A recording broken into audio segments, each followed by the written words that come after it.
Hello and welcome to XR Today. My name's David Dungay. Today I am joined by Frank Furnari, CEO of ARuVR. Welcome to the show, Frank. How are you? Hi, David. Thanks for having me. I'm very well, thank you. Fantastic. So today we're going to be talking about filling the AR and VR skills gap in the enterprise level and what some of those enterprise customers can really do when it comes to their learning and development. But before we get into that conversation, Frank, do you want to give us a bit of an introduction to yourself and the business? Sure, David. So I'm the CEO and founder of ARuVR, which is a company that has been into the market for the past 5 years, and we are leading the learning and development XR deployment into major corporates around the world. Fantastic. So let's start with a few tech adoption trends, Frank. What are the big tech adoption trends that you're seeing when it comes to learning and development today?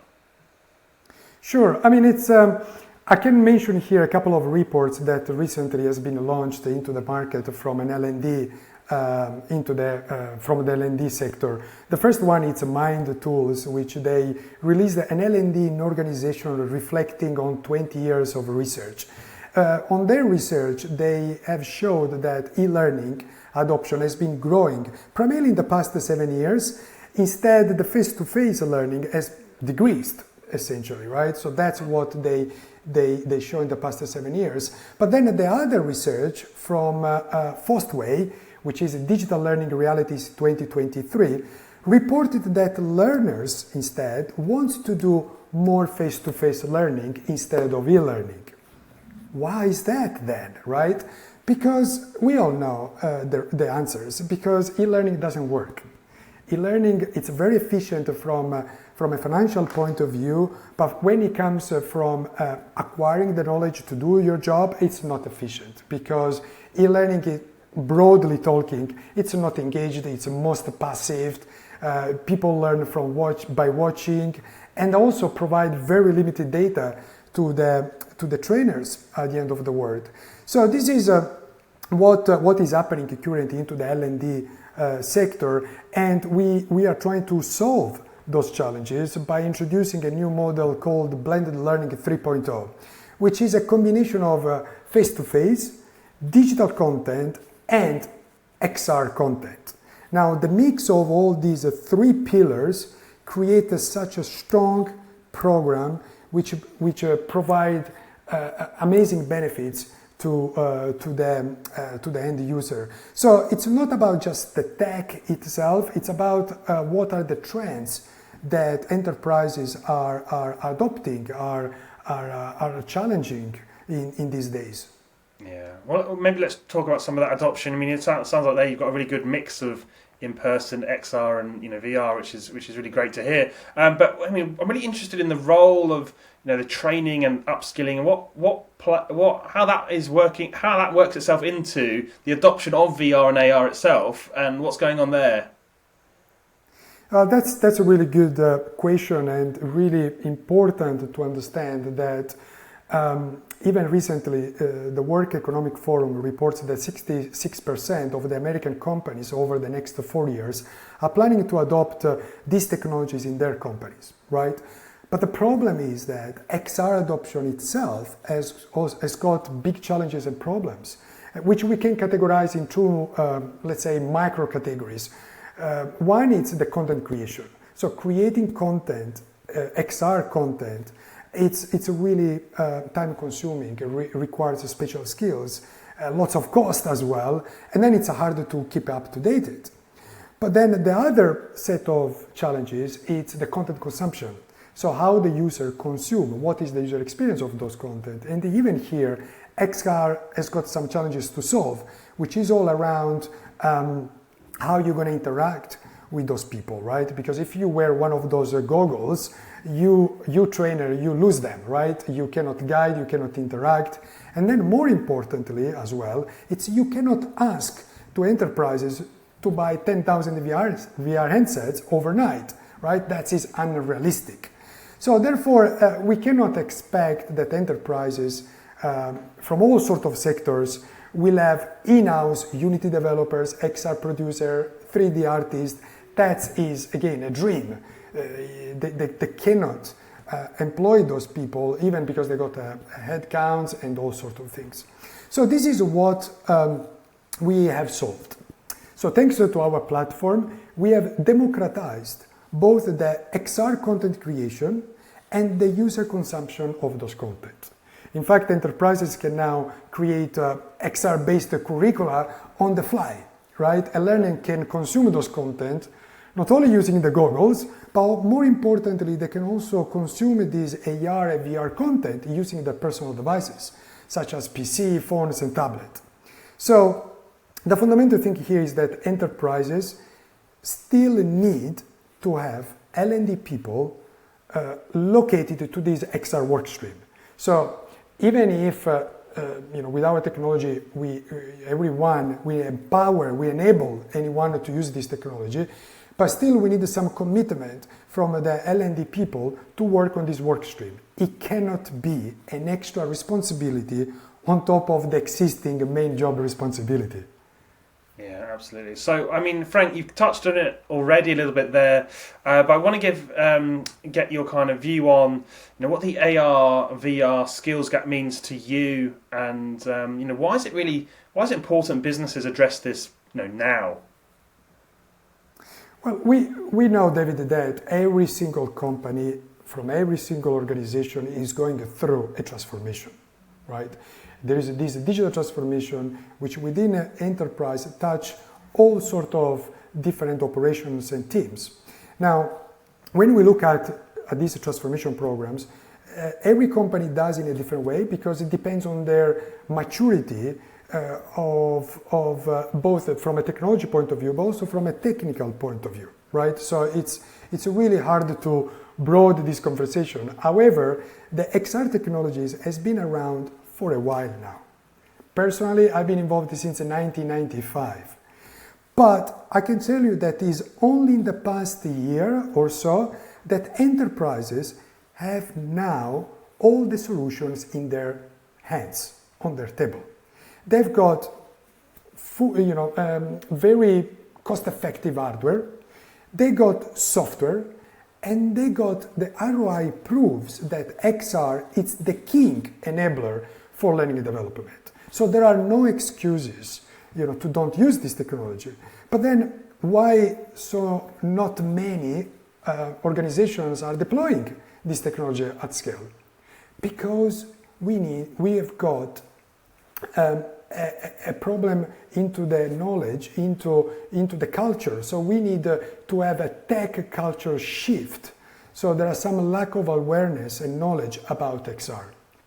Yeah, there's it also highlights the humongous opportunity for the industry as well, which is great.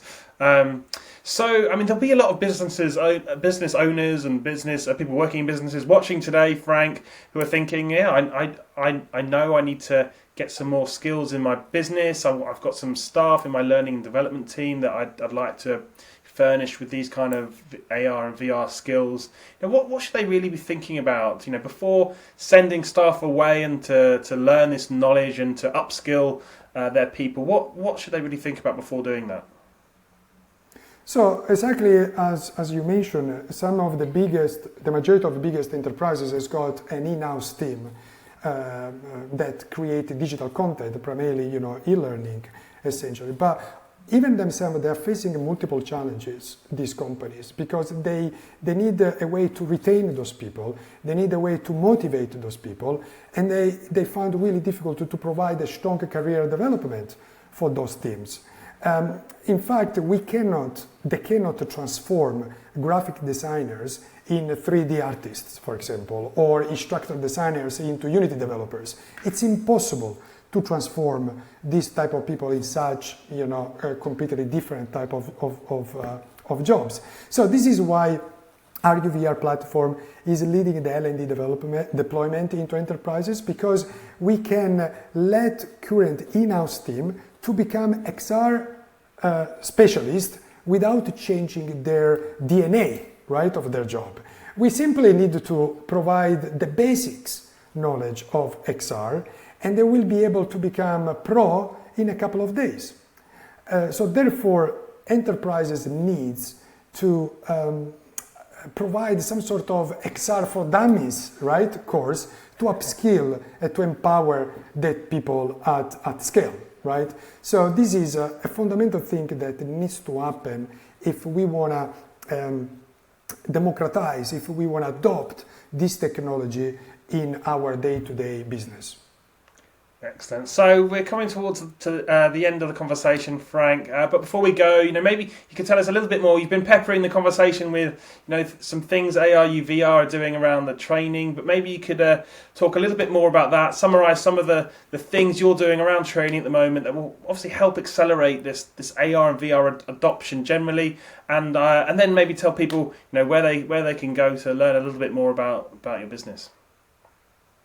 So adoption, in order to increase the adoption, there are many things that can be done. I'll give you an example. Meta is already collaborating with 15 universities across the States.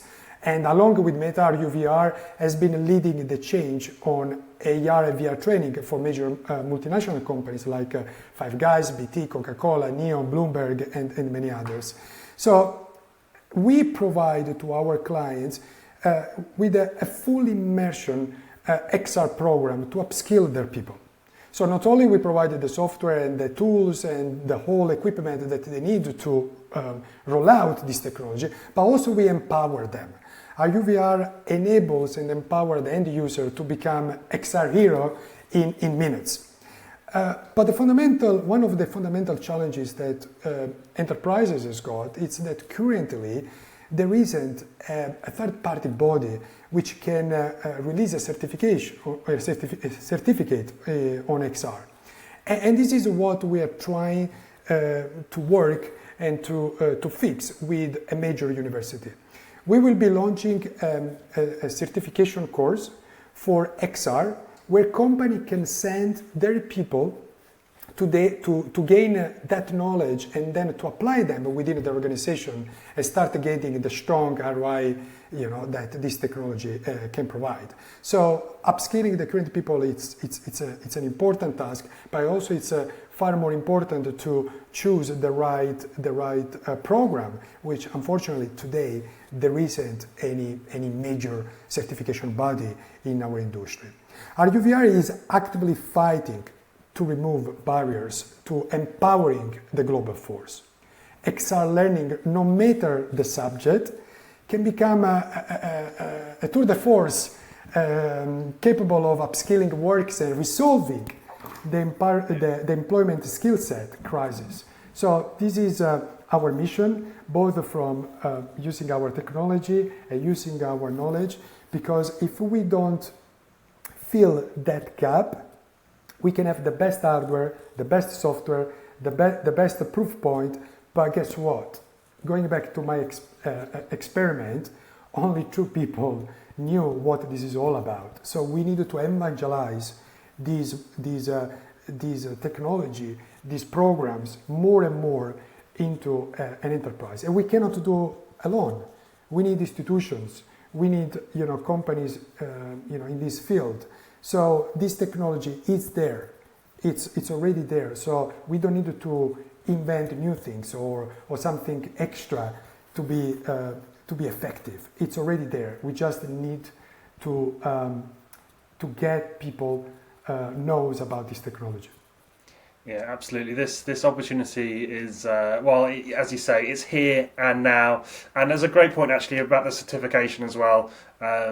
Sending your people to learn, you can learn in lots of different places, but having an officially, rubber stamped kind of certification is really, really important for the development of your people and staff as well. So, Frank, that's a really, really fascinating conversation. Unfortunately, that is all we have time for. But thank you so much for joining me.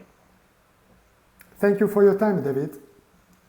And thank you for watching. You've been watching me, David Dungay, on XR Today. If you liked today's conversation, please give us a like and a share on social media. That's it from me. See you next time.